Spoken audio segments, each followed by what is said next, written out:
tiba-tiba segera sesudah muktamar selesai, duta besar dari seluruh dunia semuanya berebut minta waktu untuk datang ke PBNU.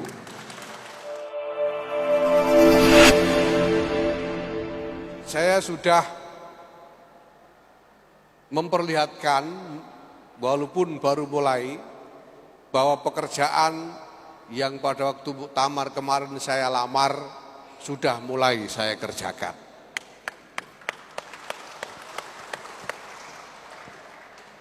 Saya kira mungkin ada yang bertanya-tanya, bagaimana mungkin dalam waktu kurang dari 2 bulan PBNU yang belum punya lembaga ini sudah berhasil membuat capaian semacam ini.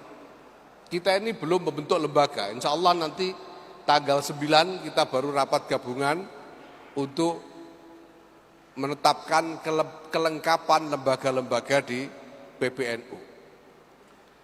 Jadi yang mengerjakan ini semua dalam waktu kira-kira 1,5 bulan terakhir ini baru pengurus-pengurus harian PBNU saja. Bapak bisa lihat panitia kegiatan di Palembang ini adalah pengurus-pengurus harian PBNU. Ada wakil ketua umum ikut jadi panitia. Ada jajaran ketua-ketua, Bu Alisa Wahid, ada sekjen ikut jadi panitia walaupun datangnya telat nanti.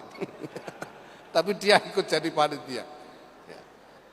Dan ini sudah berlangsung dalam kira-kira 1,5 bulan terakhir ini. Sejak sebelum pengukuhan. Karena kita sudah umumkan susunan PBNU itu pada pertengahan Januari yang lalu. Di mana sebetulnya kunci suksesnya? Kunci suksesnya adalah karena saya mengajak ke dalam PBNU ini orang-orang yang tepat dan saya tidak peduli apa kata orang. Saya ajak Nusron Wahid dan saya tidak peduli apa kata orang. Saya ajak Saifullah Yusuf, saya tidak peduli apa kata orang. Saya ajak Bu Khofifah dan Bu Alisa Wahid dan saya tidak peduli apa kata orang, karena mereka adalah orang-orang yang tepat dan sudah mereka buktikan.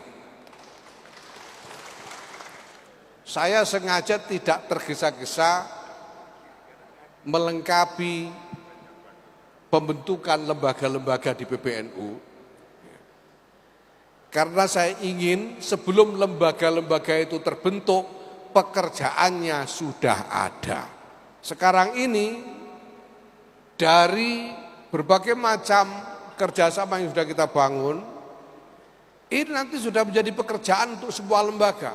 Semua lembaga akan bisa terserap di dalam pusaran agenda yang sekarang sudah kita ciptakan. Sehingga nanti begitu kita lengkapi pembentukan lembaga-lembaga ini, mereka tinggal mengerjakan pekerjaan yang sudah ada. Tidak usah bikin kerjaan sendiri-sendiri. Nanti Bapak-Bapak akan lihat bahwa di dalam proses mengerjakan ini semua, cabang-cabang akan senantiasa membutuhkan komunikasi dengan PBNU.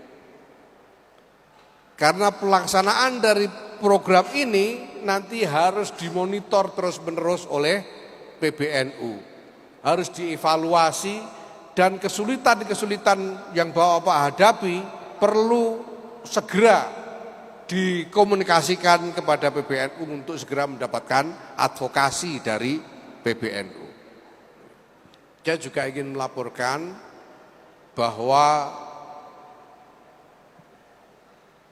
dimensi lain dari proposal pekerjaan yang dulu saya ajukan, yaitu itu juga sudah mulai berjalan, yaitu dimensi keterlibatan kita di dalam masalah-masalah internasional. Karena ketika kita bicara tentang peradaban, tidak bisa tidak kita harus terlibat di dalam dinamika internasional. Alhamdulillah Bapak, belum kita mulai maju, belum kita mulai melakukan sesuatu, entah kenapa, ya kita bisa membuat macam-macam analisa karena ini karena itu, tapi tiba-tiba segera sesudah muktamar selesai, duta besar dari seluruh dunia semuanya berebut minta waktu untuk datang ke PBNU. Sampai saya selama berhari-hari terpaksa menjadwalkan sehari 2 dubes. Di PBNU saya jadi kayak dokter nunggu pasien. Pasiennya dubes-dubes itu. Sekarang ini sudah banyak sekali yang sudah datang ke PBNU, ada dari Saudi, dari Mesir, Iran, Uni Eropa, Perancis, Amerika, Jepang, mana lagi saya lupa. Ini masih banyak lagi yang ngantri, Ukraina mendesak-desak dari kemarin. Tapi harus kita minta mundur dikit karena kita punya kegiatan di Palembang itu. Begitu juga Rusia mendesak-desak minta bertemu, datang ke PBNU untuk bertemu. Begitu juga Cina, Kuwait, Qatar, Pakistan, Syria. Jadi ini lama-lama PBNU kalau dibiarkan begini lama-lama bisa jadi kantor PBB kita ini.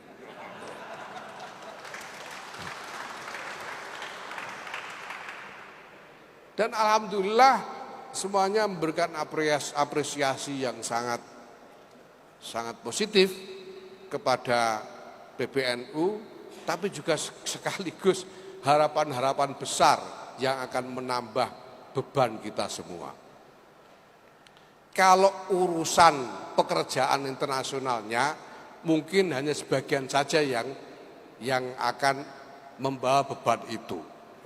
Saya, Bu Lisa, dan beberapa yang lain mungkin. Tetapi kita semua, kita punya beban yang sama untuk terus merawat bukti bahwa Nahdlatul Ulama memang bisa diandalkan oleh seluruh umat manusia.